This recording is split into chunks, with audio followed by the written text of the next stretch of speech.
तिरुपति बालाजी मंदिर का आज शुद्धिकरण किया जा रहा है। सुबह 6 बजे से शांति होम और वास्तु पूजा की जा रही है।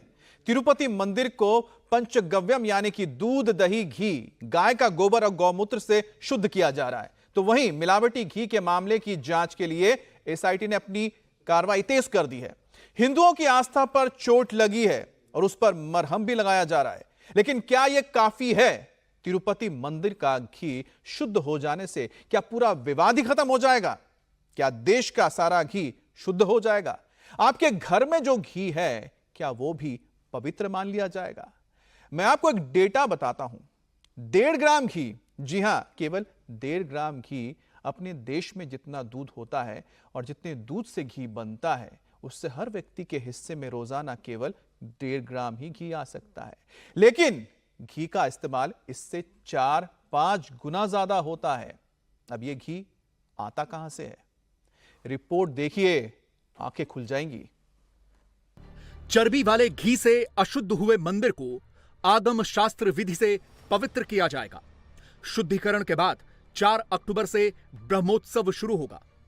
आंध्र प्रदेश के चीफ मिनिस्टर चंद्रबाबू नायडू तिरुपति मंदिर के ब्रह्मोत्सव में शामिल होंगे और सनातन के प्रति अपनी अगाध आस्था प्रदर्शित करेंगे। आंध्र प्रदेश के डिप्टी चीफ मिनिस्टर पवन कल्याण ने 11 दिन का प्रायश्चित उपवास शुरू किया है।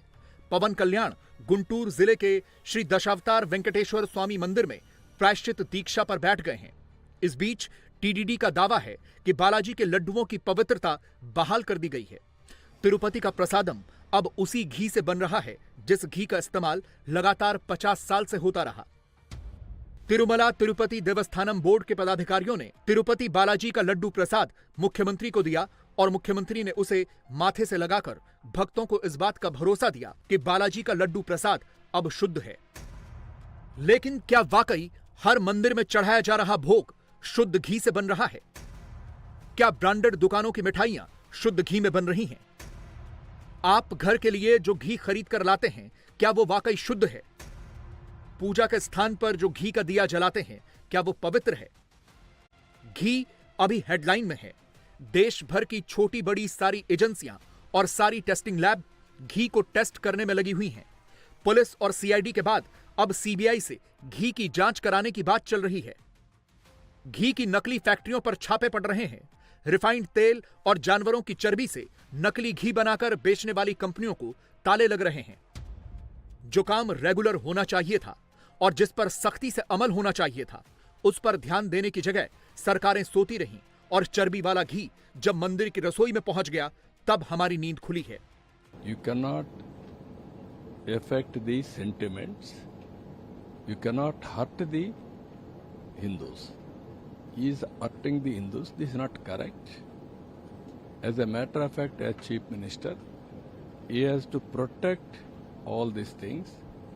He violated, he misused his powers. Ultimately, he has gone reverse tenders. He changed our tender conditions. Finally, this type of inferior, adulterated product has come. It is very clear in black and white, all evidences. Delhi से लेकर राजस्थान तक और तिरुपति से लेकर बनारस तक घी का पूरा अर्थशास्त्र हम थोड़ी देर में समझाते हैं। उससे पहले घी का समाजशास्त्र समझिए। दूध, दही, मावा, मक्खन और घी। भगवान के भोग का प्रसाद बनाने वाली रसोई हो या आम हिंदुस्तानी किचन, दूध और दूध से बनी चीजों को बहुत ही पवित्रता के साथ रखा जाता है। लड्डू गोपाल को भोग लगाना हो तो मक्खन मिश्री ही पसंद किया जाता है। लक्ष्मी गणेश की पूजा करनी हो तो घी के लड्डू ही चढ़ाए जाते हैं। पंचगव्य स्नान में भी दूध, दही और घी का इस्तेमाल होता है। भगवान राम या देवी दुर्गा की पूजा करनी हो तो भी शुद्ध देसी घी के दिए जलाए जाते हैं। घी, विशेषकर गाय का घी, हिंदुओं के घर में शुद्धता का चरम बिंदु है। किसी और की नहीं, अपनी रसोई में ही देख लीजिए। घी को सबसे सुरक्षित, सबसे साफ जगह पर रखा जाता है। लेकिन उसी घी में घोटाला हो गया। घी में जानवरों की चर्बी मिला दी गई। घी में मछली का तेल मिला दिया गया। एक राज्य के मुख्यमंत्री ने बताया कि पिछले मुख्यमंत्री के शासनकाल में सस्ते घी के चक्कर में चर्बी वाला घी खरीदा गया। उसी चर्बी वाले घी से बालाजी का प्रसाद बनाया गया और बालाजी के करोड़ों भक्तों ने वो मिलावटी प्रसाद खा लिया। जब से तिरुपति बालाजी के लड्डुओं में चर्बी वाले घी की खबर आई है, घी हेडलाइन से निकल ही नहीं रहा। पवन कल्याण को घी में अपनी आगे की राजनीति का रास्ता दिख रहा है। चंद्रबाबू नायडू को घी में जगन मोहन को निपटाने का चांस दिख रहा है। राहुल गांधी को घी में करोड़ों हिंदुओं की आस्था पर चोट दिख रही है। बीजेपी को घी में हिंदुत्व का दिया जलाने का सामान दिख रहा है। सवाल है कि एक आस्थावान हिंदू को शुद्ध घी क्यों नहीं मिल रहा? अगर आप कभी घी खरीदने के लिए परचून की दुकान पर गए हो तो वहां अक्सर यह सवाल पूछा जाता है कि कौन सा घी देना है, खाने वाला या पूजा वाला। पूजा वाला घी मतलब सस्ता वाला घी, लेकिन घी का अर्थशास्त्र कहता है कि घी सस्ता हो ही नहीं सकता। हिंदुस्तानी भैंस के दूध में औसत रूप से 6% फैट होता है। 16 से 18 लीटर भैंस के दूध से 1 किलो घी तैयार होता है। गाय के दूध में औसत रूप से 4% फैट तैयार होता है। 1 किलो गाय का घी तैयार करने के लिए 24 से 26 लीटर गाय का दूध लगता है। भारत सरकार के department of animal husbandry and dairy के मुताबिक देश में सालाना 23 करोड़ टन या 23,000 करोड़ लीटर दूध का उत्पादन होता है। रोजाना औसत दूध उत्पादन की बात करें तो 63 करोड़ लीटर दूध रोजाना उपलब्ध होता है। 140 करोड़ की आबादी वाले देश में प्रति व्यक्ति प्रतिदिन 450 मिलीलीटर दूध मिलता है। दूध की कमी वाले देश में घी बनाने के लिए 10% से ज्यादा दूध नहीं बचता,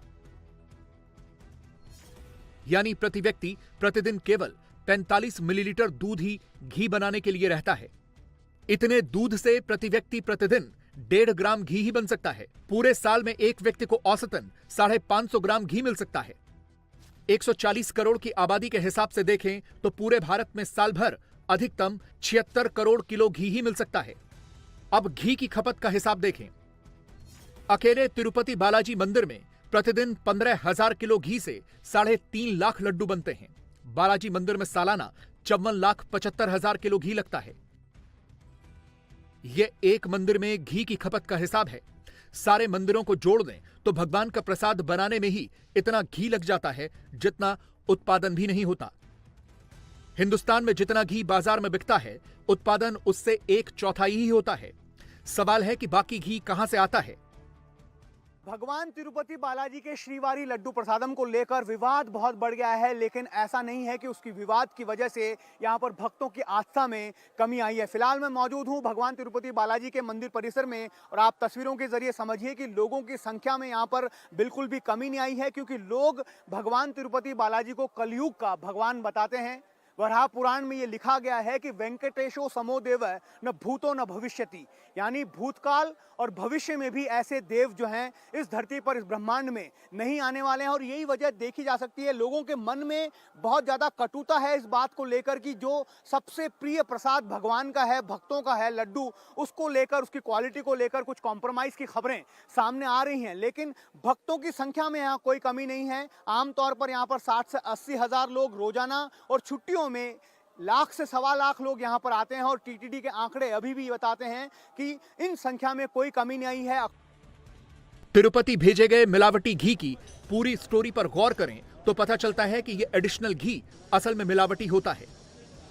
इसे सब जानते हैं, लेकिन इस तरफ से आंखें मूंद कर रखते हैं।